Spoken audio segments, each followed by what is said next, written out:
Nah, ya. Assalamualaikum warahmatullahi wabarakatuh. Selamat malam. Perkenalkan, saya Arifah Wuldana Al-Kautsar. Saya Nabila Cahaya Maulida.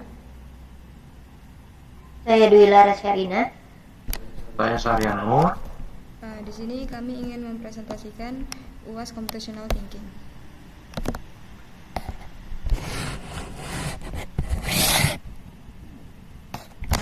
Pertama ada skenario pemerintah daerah menunjuk kelompok kami sebagai tim konsultan teknologi untuk mengelola distribusi makanan dari dapur SPPG ke 5 sekolah, yaitu SD, SMP, dan SMA di sebuah kecamatan di Balikpapan.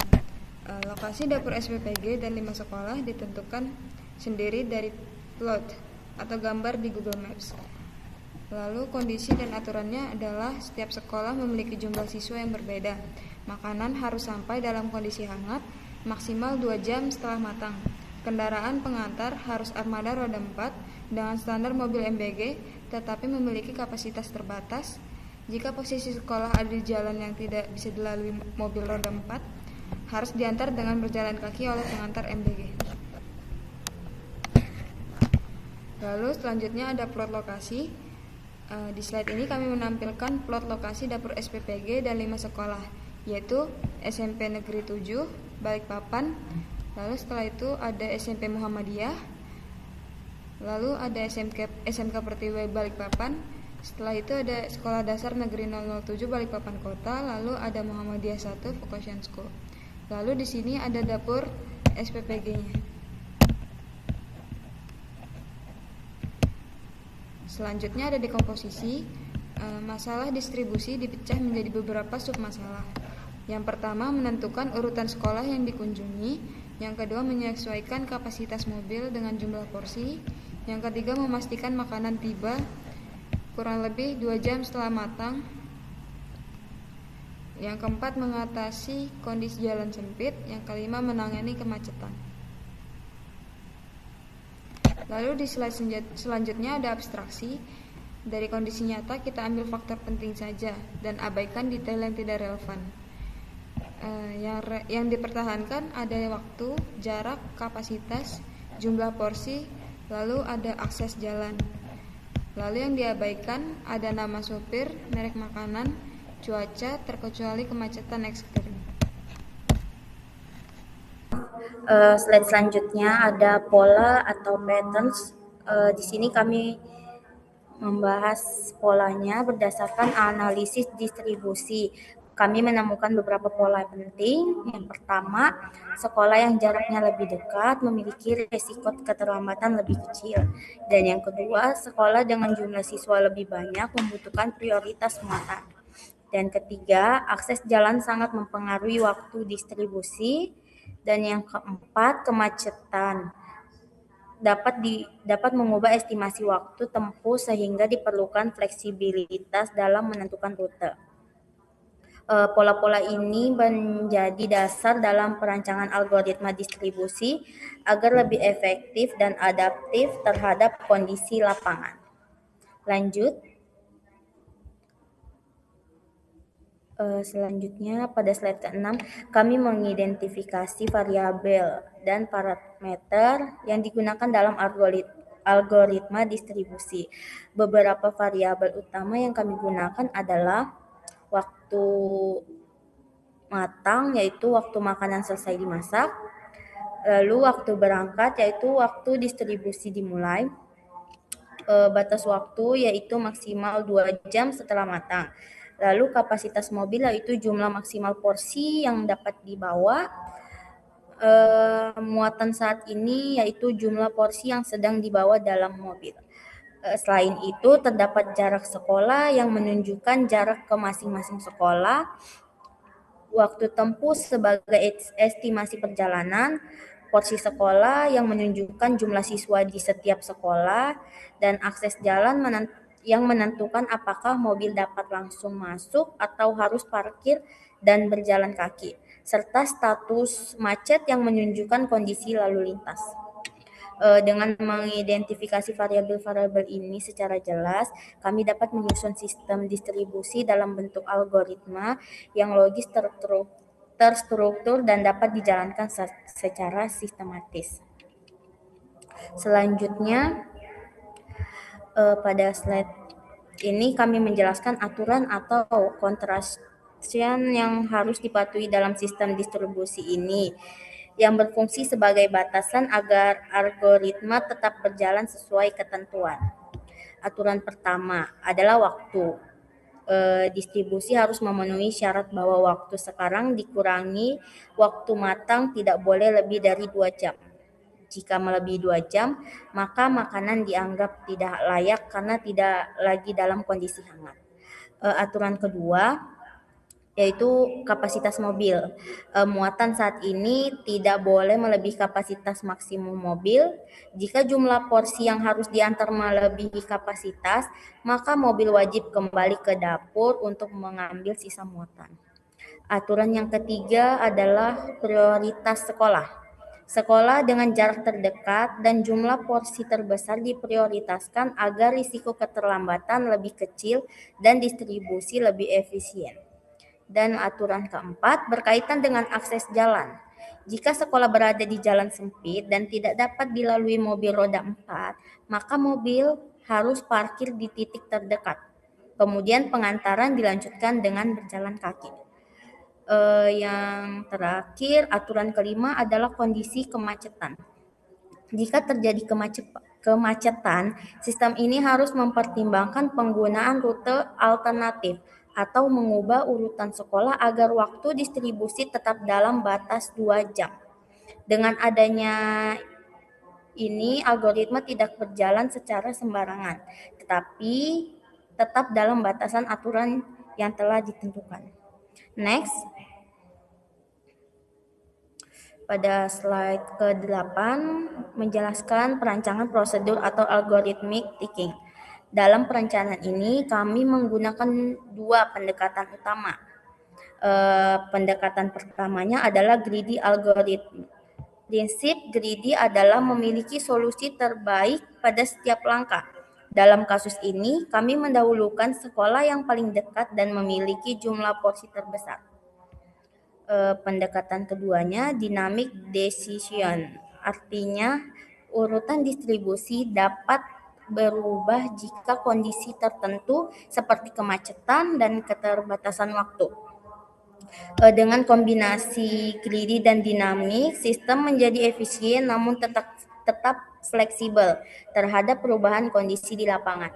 Pendekatan ini kemungkinan distribusi berjalan cepat, tetapi tetap bisa menyesuaikan diri jika terjadi kendala. Lanjut.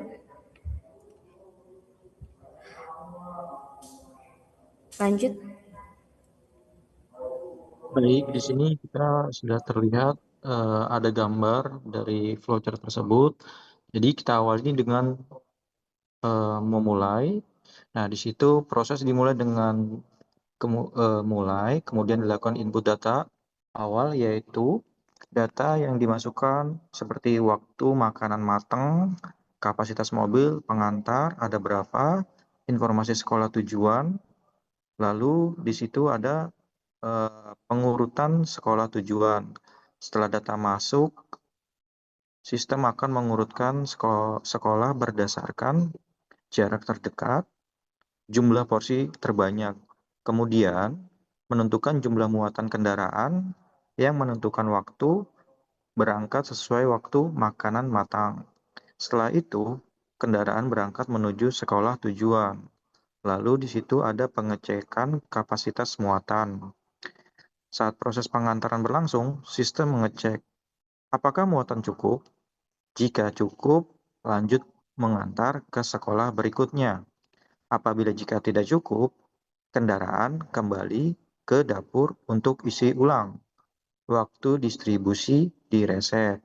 Lalu pengecekan batas waktu pengantaran. Sistem pengecek apakah waktu pengantaran masih dalam batas aman, kurang dari 2 jam. Apakah waktu masih kurang dari 2 jam? Apabila iya, kita lanjutkan ke proses pengecekan akses jalan. Apabila tidak, proses pengantaran dihentikan dan menuju selesai. Lalu, pengecekan akses jalan. Sistem memeriksa apakah kendaraan bisa melewati jalan menuju sekolah? Apabila jalan bisa dilalui mobil, bisa antar makanan menggunakan mobil. Apabila tidak bisa, parkir di titik terdekat. Makanan diantar dengan berjalan kaki. Lalu, pengecekan kondisi kemacetan. Jika kendaraan penggunaan mobil, sistem memeriksa kondisi lalu lintas, terjadi kemacetan. Apabila ya, sistem mengubah rute perjalanan. Apabila tidak, maka kita pengantaran dilanjutkan. Lalu, pengecekan sekolah berikutnya. Apakah masih ada sekolah tujuan? Apabila masih ada, kembali ke proses pengantaran berikutnya. Apabila tidak ada, maka proses akan selesai. Lalu untuk tahap akhir selesai, distribusi makanan berakhir setelah semua sekolah telah menerima makanan atau batas waktu distribusi telah terlewati. Lalu selanjutnya, logika pengambilan keputusan itu sangatlah penting. Lalu sekolah mana yang didatangi terlebih dahulu? Jadi kita harus prioritas dibentuk oleh jarak paling dekat dari dapur. Jumlah porsi besar, resiko keterlambatan paling kecil. Atau sekolah terdekat ditambah siswa banyak sama dengan prioritas utama. Atau yang kedua, kapan mobil harus kembali ke dapur. Mobil wajib kembali jika muatan tidak cukup untuk sekolah berikutnya. Estimasi waktu tempuh beresiko melewati batas waktu 2 jam. Yang ketiga, apa yang dilakukan jika terjadi kemacetan? Algoritma melakukan cek Google Maps real time secara langsung. Jika macet, gunakan rute alternatif atau ubah urutan sekolah, kunjungi yang lebih dekat terlebih dahulu. Jika semua rute macet, prioritaskan sekolah terdekat. Sekolah jauh diantar di trip berikutnya.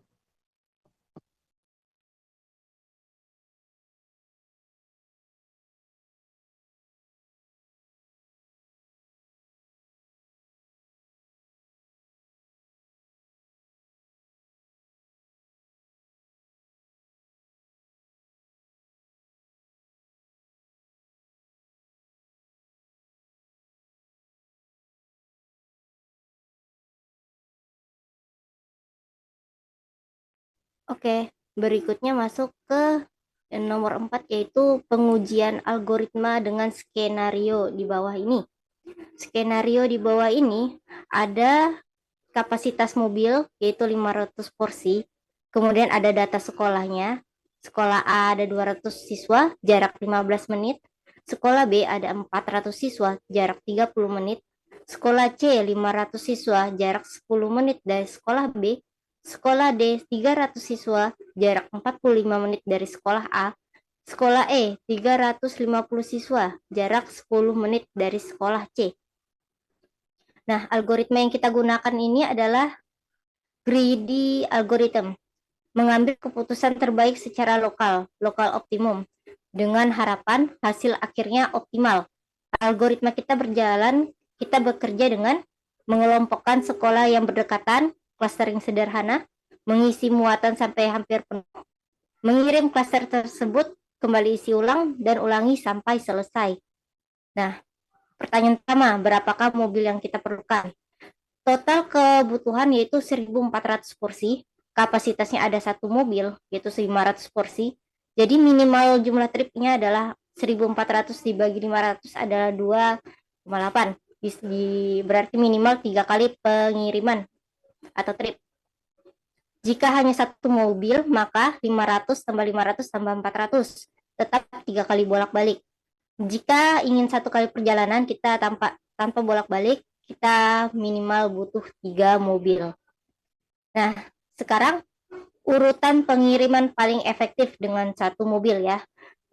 Ini satu mobil saja, strategi algoritma kita prioritaskan klaster yang berdekatan. Jangan campur sekolah yang berjauhan dalam satu trip dan maksimalkan muatan 500. Analisis pendekatan pola jarak yaitu C dekat dengan B 10 menit, E dekat dengan C 10 menit, dan D dekat dengan A 45 menit dari A. terlihat ada 2 klaster alami, yaitu B ke C ke E, klaster 2 itu A ke D. Strategi distribusi efektifnya, trip pertama yang ke B yaitu 400 tambah ke C 100 dari 150 total 500. Kemudian trip kedua ada E 350 ditambah C 50 ditambah A 100 dari 200 total 500. Yang trip ketiga yaitu D ke A, totalnya 400. Selesai. Jadi urutan optimalnya adalah trip pertama dapur, B ke C ke dapur, terus trip kedua dapur ke C ke E ke A ke dapur, kemudian trip ketiga dapur ke A ke D, selesai.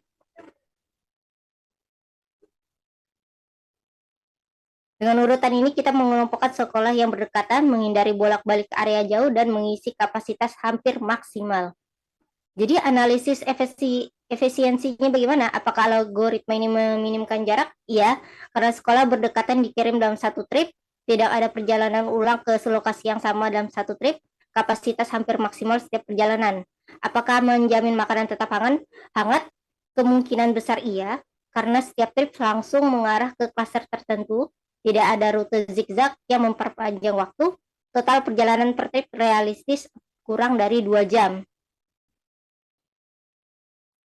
Berikut ini adalah flowchart-nya. Sini kita mulai dulu dari atas.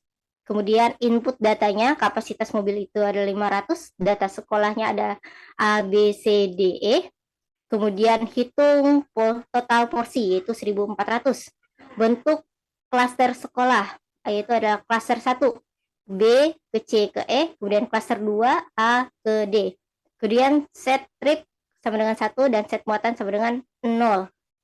Kita ke bawah yaitu selanjutnya pilih sekolah dalam klaster. Apakah muatan porsi kurang dari 500? Jika ya, tambahkan porsi ke muatan, kirim ke sekolah, update sisa porsi. Kalau tidak, kembali ke dapur, kosongkan muatan, trip sama dengan trip plus 1, dan muatan sama dengan 0. Kemudian balik lagi ke pilih sekolah dalam klaster. Lanjutkan dari ya, tambahkan porsi ke muatan, kirim ke sekolah, dan update sisa porsi. Kita ke masih adakah sekolah dalam klaster? Jika iya, kita pilih kembali lagi ke atas, pilih sekolah dalam klaster. Jika tidak, lanjut cek semua sekolahnya. Nah, apakah semua sekolah sudah terpenuhi? Jika jawabannya adalah tidak, kita kembali lagi ke atas yaitu pilih sekolah dalam klaster. Jika iya, maka selesai. Bagaimanakah flowchart ini bekerja secara logika? Flowchart ini bekerja menggunakan prinsip pengulangan atau looping. Selama masih ada sekolah yang belum terpenuhi, proses terus berjalan.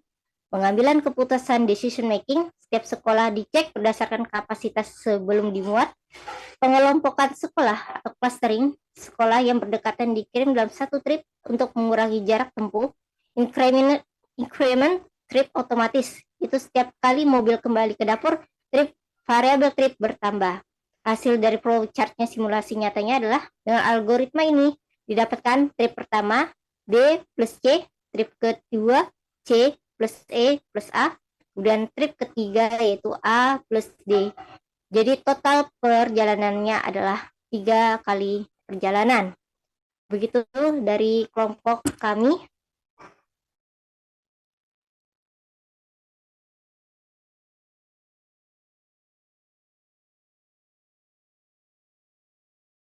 Jika ada yang kurang, mohon dimaafkan.